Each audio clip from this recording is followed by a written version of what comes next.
semuanya, perkenalkan nama saya Dias Martustianto.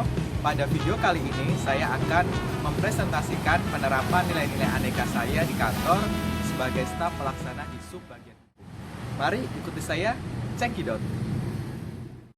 Jadi, tugas staf pelaksana di subbagian hukum di KPU Kabupaten Rembang, yaitu ada menganalisis dan mempelajari peraturan hukum, kemudian pengawasan dan monitoring kebijakan, ada dokumentasi dan informasi hukum, penyusunan produk hukum, lalu yang terakhir pengarsipan dan inventarisasi dokumen hukum. Langsung saja yang pertama ada menganalisis dan mempelajari peraturan hukum. Prosedur yang saya lalui yaitu saya menerima atau memperoleh isu atau kebijakan atau peraturan hukum, lalu saya menganalisis dan mempelajarinya, kemudian hasil analisis saya akan saya laporkan kepada atasan. Outputnya nih, saya jadi lebih memahami suatu peraturan, permasalahan atau kebijakan hukum yang akan atau sedang diterapkan. Saya juga dapat memberikan referensi atau catatan penting terkait peraturan atau kebijakan tersebut.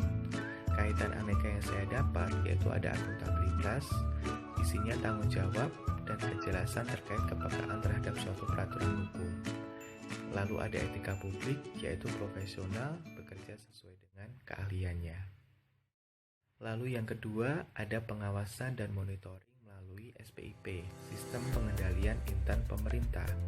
Prosedurnya, Subbag Hukum mengkoordinir bagian-bagian lain yang bersangkutan dalam pengumpulan kartu kendali beserta data dukungnya. Kemudian, saya membantu atasan saya dalam mengecek dokumen-dokumen SPIP tersebut. Apabila sudah komplit dan sesuai aturan, kita kirimkan dokumen-dokumen SPIP itu ke provinsi. Outputnya, terkendalinya kinerja di KPU Kabupaten Rembang. Lalu para pekerja dapat memahami pentingnya laporan bulanan dan tanggung jawab dalam meningkatkan kinerja. Kaitan aneka yang saya peroleh di sini ada akuntabilitas, yaitu transparan, kejelasan, dan tanggung jawab dengan selalu melaporkan dokumen SPIP setiap bulan secara real dan tepat waktu. Ada anti korupsi, di sini disiplin dan kerja keras, lalu komitmen mutunya berorientasi pada mutu. Jangan lupa, kerjasama di sini juga sangat penting. Kemudian nomor 3 ada dokumentasi dan informasi hukum. Di sini prosedurnya adalah mendokumentasikan acara yang dikoordinir oleh Subbag Hukum dalam bentuk foto atau video. Lalu dokumentasi semua dokumen hukum dengan terlebih dahulu di-scan. Setelah selesai, saya mengunggah hasil dokumentasi itu di laman CDIH dan media sosial di subbagian hukum, atau kita juga dapat merepost konten atau informasi hukum dari sumber yang valid sebagai bentuk informasi kepada publik. Outputnya dapat teraksesnya kepada publik terkait segala dokumentasi maupun informasi hukum yang sedang dibutuhkan. Kaitan aneka yang sedang saya terapkan di sini ada akuntabilitas, yaitu transparan, jelas, dan konsisten. Ada etika publik, kerjasama, kemudian komitmen mutunya efektif dan efisien dengan adanya JDIH dan media sosial. Lanjut, nomor 4 adalah penyusunan produk hukum. Produk hukum di sini yaitu ada surat keputusan, SOP, kebijakan internal, berita acara maupun nota dinas. Prosedur yang saya lalui yaitu saya mencari dan mempelajari bahan-bahan penunjang dari produk hukum yang akan saya buat. Lalu saya menyusun draft, kemudian mengirimkan draft yang setelah saya kerjakan kepada atasan saya. Apabila sudah oke dan tidak ada koreksi, lanjut kepada proses paraf dinas. Outputnya tersedianya produk hukum yang telah saya buat tadi.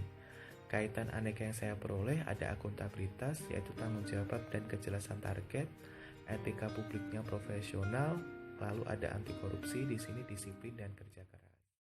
Yang terakhir adalah pengarsipan dan inventarisasi dokumen hukum. Prosedur yang saya lalui yaitu saya mengarsipkan dokumen-dokumen hukum sesuai dengan jenis dokumen, waktu, dan penamaan melalui manual maupun digital. Outputnya, para pegawai dapat menemukan dokumen yang dibutuhkan dengan mudah, ruangan lebih ringkas, rapi, dan resik, serta dokumen akan lebih terawat dengan baik. Kaitan aneka yang saya terapkan ada anti korupsi, yaitu peduli dan disiplin terhadap dokumen. Komitmen mutunya adalah efektif dan efisien dalam kebutuhan dokumen. Lalu ada penerapan sila pertama, yaitu kebersihan dan kerapian adalah sebagian dari ibadah. Itu adalah bentuk dari penerapan nasionalisme. Itulah hal-hal yang telah saya terapkan di kantor dengan prinsip atau nilai dasar Aneka. Terima kasih.